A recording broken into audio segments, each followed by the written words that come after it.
ஓம் நமச்சிவாய. வாழ்க வளமுடன். கம்பங்குடி டிவி நேயர் அனைவருக்கும் நல்வாழ்த்துக்கள். 2025ஆம் ஆண்டு புத்தாண்டு ஒவ்வொருவருக்கும் ஒவ்வொரு ராசிக்கும் எப்படி இருக்கும் என்பதை பார்த்து நாம் அதற்கேற்றாற்போல் நடந்து கொள்வோம். இன்று சிம்ம ராசிக்கு 2025 ஆண்டு முழுவதும் எப்படி இருக்கும், எப்படிப்பட்ட பலன்கள் கிடைக்கும் என்பதை பார்ப்போம். சிம்ம ராசி. இந்த சிம்ம ராசிக்கு அதிபதி சூரிய பகவான். தன்னம்பிக்கை மிகுந்தவர்களாக சிம்ம ராசிக்காரர்கள் இருப்பார்கள். உங்கள் ராசிக்கு சந்திரன் 5ஆம் வீட்டில் நிற்கும்போது 2025 புத்தாண்டு பிறக்கிறது.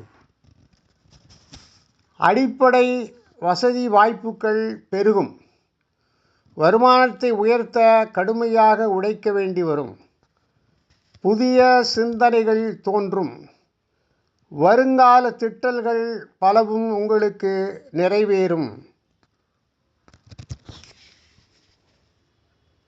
சாதுரியமான பேச்சு, சாதுரியமான புத்தி இவற்றால் பழைய பிரச்சனைகள் எல்லாம் நீங்கள் தீர்த்து விடுவீர்கள். சிலருக்கு குழந்தை பாக்கியம் கிடைக்கும். பிள்ளைகளால் உறவினர் மத்தியில் அந்தஸ்து உயரும். கடன் பிரச்சனையில் ஒரு பகுதி தீர்ந்துவிடும். தடைப்பட்டிருந்த கட்டட வேலைகளை நீங்கள் இப்பொழுது மறுபடியும் தொடங்குவீர்கள். அதற்கு வங்கிக் கடன் உதவி கிடைக்கும்.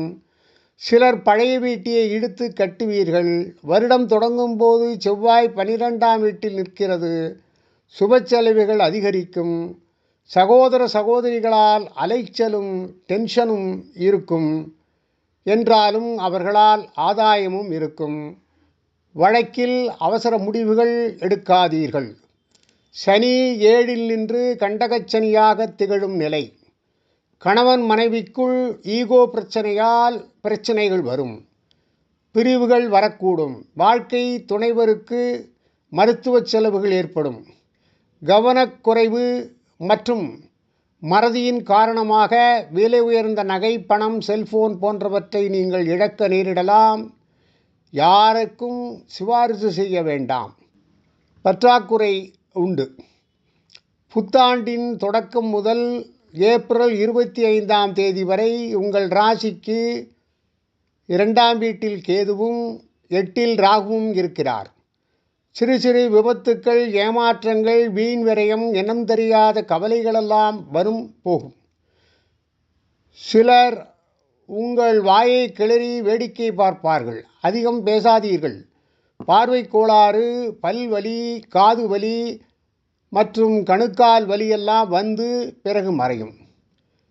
ஏப்ரல் மாதம் 26ஆம் தேதி முதல் வருடம் முடியும் வரை உங்கள் ராசிக்கு உள்ளேயே கேது பகவானும் ராசிக்கு 7ஆம் வீட்டில் ராகுவும் அமர்கிறார். கோவில் விசேஷங்களை முன்னின்று நடத்தும் வாய்ப்பு கிடைக்கும். சிலருக்கு திடீர் பயணங்கள் ஏற்படும். தூக்கம் குறையும். யாரையும் எளிதில் நம்பிவிடாதீர்கள். ஏமாந்து விடுவீர்கள். வழக்குகளில் நெருக்கடிகள் உண்டு. இந்த ஆண்டின் தொடக்கம் முதல் மே மாதம் 10ஆம் தேதி முடிய குரு உங்கள் ராசிக்கு 10ஆம் வீட்டில் இருப்பதால் வேலைப்பளு அதிகரிக்கும். கௌரவம் குறைந்து விடுமோ என்று பயம் ஏற்படும். வாழ்க்கை துணைவருக்கு மருத்துவ செலவுகள் வந்து சேரும். மே 11ஆம் தேதி முதல் வருடம் முடியும் வரை 11ஆம் வீடான லாப வீட்டில் குரு அமர்வதால் எங்கு சென்றாலும் நல்ல வரவேற்பை பெறுவீர்கள். கல்வியாளர்களின் நட்பால் தெளிவு கிடைக்கும். புது சொத்து வாங்குவீர்கள். சுப நிகழ்ச்சிகளால் வீடு களைகட்டும். கணவன் மனைவிக்கு இடையே பிரச்சனைகள் நீங்கிவிடும். மகளுக்கு நல்ல வரன் அமையும். மகனுக்கு எதிர்பார்த்த நிறுவனத்தில் நல்ல வேலை அமையும். பெரிய பதவிக்கு உங்களுடைய பெயர் பரிந்துரை செய்யப்படும். இந்த ராசி பெண்களுக்கு உறவினர் நண்பர்கள் மத்தியில் அந்தஸ்து உயரும். குடும்ப வருமானத்தை உயர்த்த புது முயற்சிகள் செய்வீர்கள். சிலருக்கு குழந்தை பாக்கியம் கிடைக்கும். பிள்ளைகளுடைய மதிப்பு கூடும்.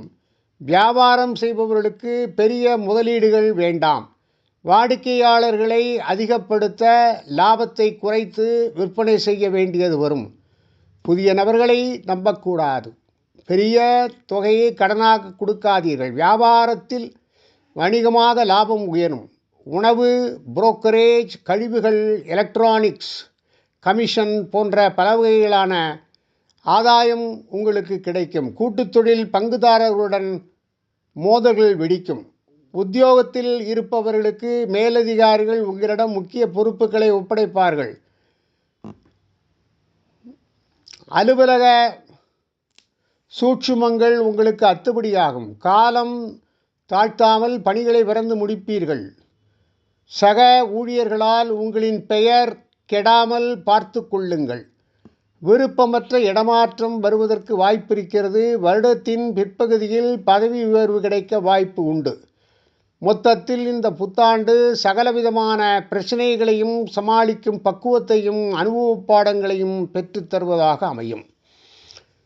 நீங்கள் இந்த ஆண்டு சிம்மராசிக்காரர்கள் செய்ய வேண்டியது, ஞாயிற்றுக்கிழமை தோறும் காலையில் சூரிய உதயத்திற்கு முன்பாக எழுந்து குளித்துவிட்டு நெற்றியில் திருநீர் பூசிக்கொண்டு மொட்டை மாடியிலோ அல்லது தெருவிலோ நின்று சூரியன் உதிக்கும் கிழக்கு திசையை பார்த்து வணக்கம் செலுத்தி ஓம் நமோ ஆதித்யாய நமகா என்று சொல்லி 9 முறை குறைந்தபட்சம் வணங்க வேண்டும். இதை தினமும் இந்த ஆண்டு முழுவதும் செய்து வந்தால் உங்களுக்கு மிகவும் சிறப்பான வாழ்க்கை இந்த ஆண்டு அமையும். இதை செய்து வளம் பெறுவீர்களாக. வாழ்க வளமுடன். ஓம் நமச்சிவாய.